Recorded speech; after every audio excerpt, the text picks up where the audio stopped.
Good afternoon times of Bodoland नायगिरि नोंथांमोननिसिम फिन खेबसेबाव मोनसे पस्ट भाइरालनि सायाव भिडिअ लानानै फैनाय जादों। आसा खालामो नोंथांमोना बे भिडिअखौ जोबजासिम नायलांगोन होनना। माखासे पस्ट भाइराल जादों आरोना। जों बे पस्टखौ ससियेल मिडिया फेसबुकफोराव नुनो मोन्दों, नाथाय बेवहाय लिरनाया बेसेबांसो सैथो जों नोंथांमोननिसिम फोरमायना होनो सानदों आरो। बिथाङा लिरदों बेवहाय, आसामनि जायखिजाया राव बिजोंनि फरायसाफोरानो असमिया रावखौ आयदा महरै फरायाब्ला आसामनि जायखिजाया साख्रिखौनो मोननो हानाय नङा।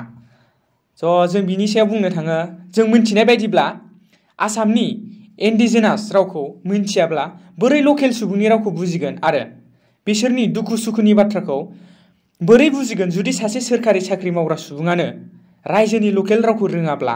बेवहाय माखासे पलिसिबो बुंदों डक्टर हिमन्त बिश्व शर्मा बिथाङा। आसामिस बिजाबा कम्पालसरि साबजेक्ट हिसाबै आसामनि गासै स्कुलावनो जागोन, नाथाय बड'लेण्ड, बराकभिलि आरो मोननै हिल्स डिस्ट्रिक्टखौ गारनानैसो बुंदों बिथाङा। आरो बिथाङा फोरमायबावदों दि थाखो 1 निफ्राय थाखो 10 सिम बे आसामिस रावखौ एबा इन्डिजिनास रावखौ लानानै फरायथारनांगोन होनना। नाथाय बे पलिसिया बराकभिलि, बड'लेण्ड आरो बे मोननै हिल्स डिस्ट्रिक्टआव सोलिनाय नङा आरो बड'लेण्डआव आसामिस नङा बर' रावजोंसो जागोन।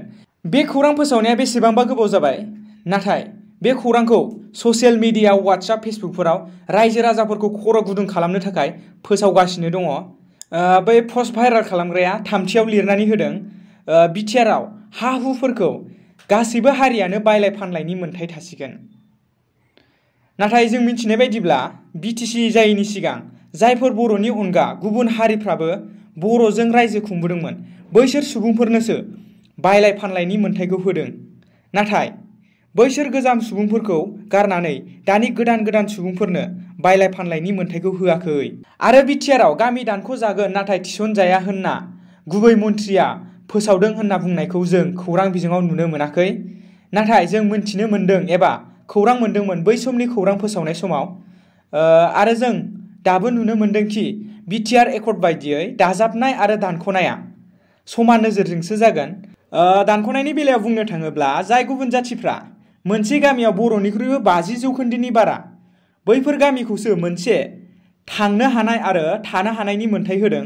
जुदि बिथांमोना 50% सुबुं थानानैब्लाबो बिटिआरनिफ्राय ओंखारलांना थांनो गोसो गैया एबा बिटिआरआवनो थानो गोसो दं, बिथांमोना थानो हागोन। आरो दाजाबनायनि बेलायाव बुंनो थाङोब्ला, जायफोर गामियाव बर' सुबुङा 50%निबो बारा, बैसोरखौ दाजाबफानाय जागोन होनना बुंनाय दं बिटिआर एकर्डआव। दायो आङो बुंनो सानो, बै पस्ट भाइराल खालामग्रा सुबुंखौ आं बुंनो सानो आरोना, जानला मानला गुदि गैया बिजौ गैया जाय बाथ्राखौ सानोब्ला सुबुंनि गोसोआव गुलाय गुजाय सोमजियो, बैफोर बाथ्राखौ ससियेल मिडियाफ्राव जानला मानला पस्ट खालामना होनो नाङा आरोना। बेखौनो बुंनानै आङो रायजो राजाफोरनिसिम आर'ज गाबनाय थाबाय। गोजोननाय थाबाय।